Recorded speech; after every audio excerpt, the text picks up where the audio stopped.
일본 정부가 독도에 이어 또 도발을 하기 시작했습니다. 이번에는 사도 광산입니다. 일본 정부의 폭탄 선언에 한국 정부는 사이다로 응징해버렸습니다. 일본과 역사적 전쟁을 치르기 위해 태스크포스 팀을 구성한 건데요.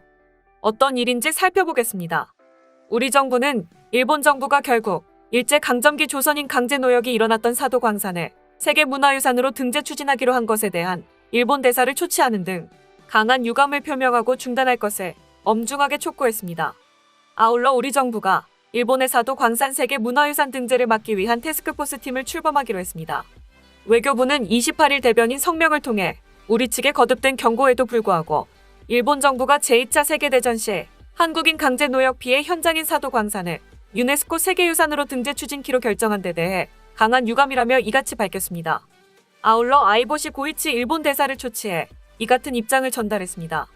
이는 지난해 12월 일본 문화청에 세계문화유산 추천 후보로 사도 광산을 지정한 이후 추조카즈오 주한국 일본 대사관 공보원장을 초치한 것보다 훨씬 높은 수위의 항의입니다. 당시 중국 역시 이웃나라의 고통스러운 기억을 무시하고 세계유산 등재를 시도하는 것은 분노와 반대를 불러일으킬 것이라며 반대 입장을 나타냈습니다.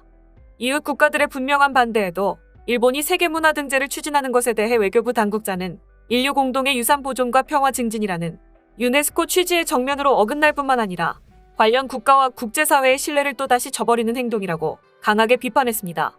우리 정부는 이상화 외교부 공공외교대사를 단장으로 관계부처와 전문가들이 참여한 태스크포스를 만들어 대응할 예정입니다. 이 당국자는 자료 수집이나 분석뿐만 아니라 교섭, 통보까지 기관별로 가치 전문성을 활용해서 본격적으로 대응해 나갈 것이라고 밝혔습니다. 한일 역사 갈등 1차전은 먼저 사도 광산에서의 강제 노역 여부를 놓고 이뤄질 가능성도 있습니다. 기하라 세이지 일본 관방부 장관은 최근 기자회견에서 사도 금광에 관한 한국 측의 독자 주장은 일본으로서는 전혀 받아들일 수 없다고 사실상 강제 노역 사실을 부인하는 듯한 발언을 했습니다. 우리 정부는 일본이 이미 약속을 지킨 전례가 없다는 사실도 국제사회에 부각할 예정입니다.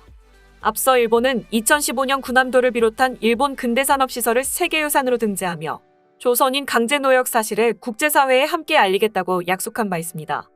그러나 지난해 7월 세계유산위원회는 일본이 조선인 강제노역에 이 사실을 함께 알리겠다는 약속을 지키지 않았다며 강한 유감을 표명했습니다.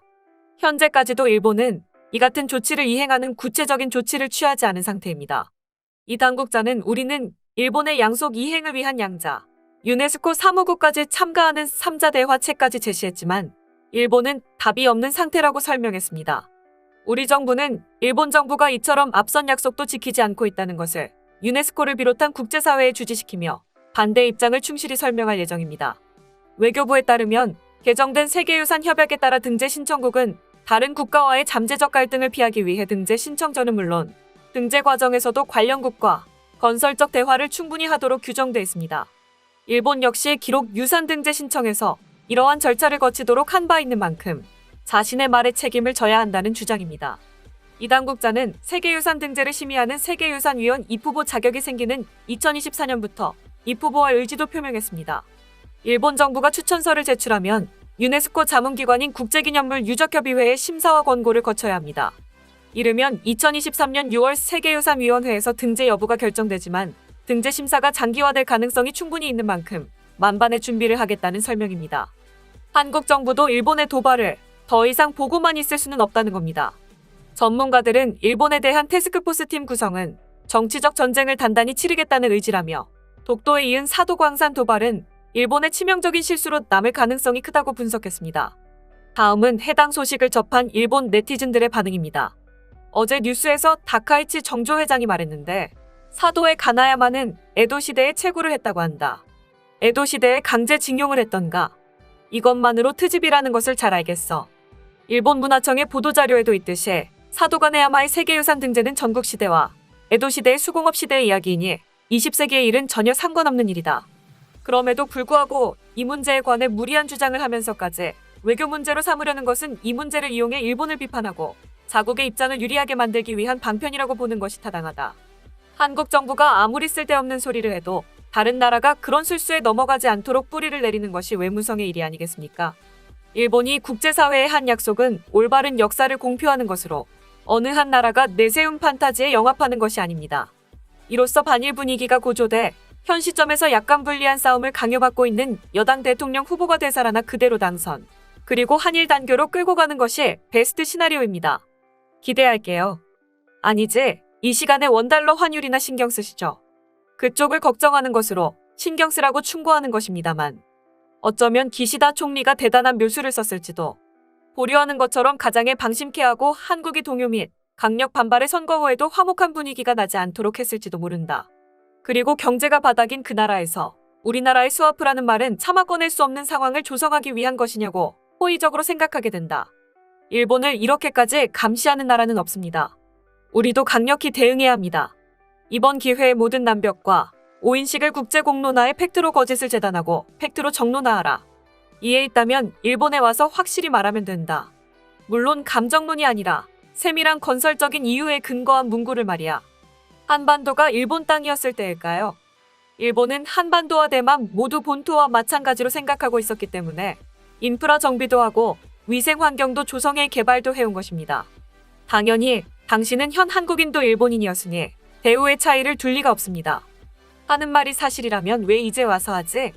일본의 움직임에 맞춘 후출 가위바위보 아닌가? 왜 군함도 때에는 말하지 않은 건지?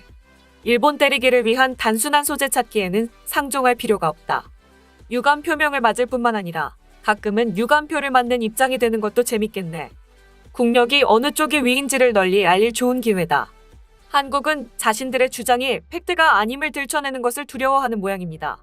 이번에 군함도 건도 분명히 하는 게 좋겠다. 시비를 건 측이 납득할 만한 이유를 줄 필요는 없다. 앞으로는 전부 되돌려 주었으면 한다. 이 반응은 예상한 대로네요. 확실히 검증하고 확실히 하면 됩니다. 이번에도 그저 관심 끌기일 뿐 말만으로는 전혀 위협이 되진 않네요. 이런 주장들에 신경 쓸 필요가 없다는 것이죠. 하는 일에 계속해서 집중하시면 그만. 세계유산 등재 신청은 다른 나라에서 할 얘기가 아닌 당연히 우리나라의 권리다. 저 나라에는 유감이라든가 말만으로는 전해지지 않고 직접 움직여야 할 것이다. 이런 건 눈치 볼 필요 없이 당당하게 해도 되는 겁니다. 당당하게 진행하세요. 어차피 별말은 하지 않았겠지. 그래서 제목만 보고 기사는 읽지 않았다. 뭐 아무튼 좋지 않을까요? 제대로 주장해야 할 점을 확실히 호소해 나가면 될 뿐. 그 결과 만일 인정받지 못하더라도 어쩔 수 없겠죠. 월급을 받고 일본에서 노동을 하는 사람이 강제노동이라면 지금 일하고 있는 한국인은 모두 강제노동에 해당된다. 지금까지 사도광산과 관련된 분쟁 소식을 접한 일본 네티즌들의 반응이었습니다. 내용 유익하셨다면 구독과 좋아요, 알림 설정 꼭 부탁드립니다. 여러분의 작은 행동 하나가 대한민국의 국격을 높입니다. 이 세상 모든 소식을 담은 오린박스는 내일도 최선을 다하겠습니다. 감사합니다.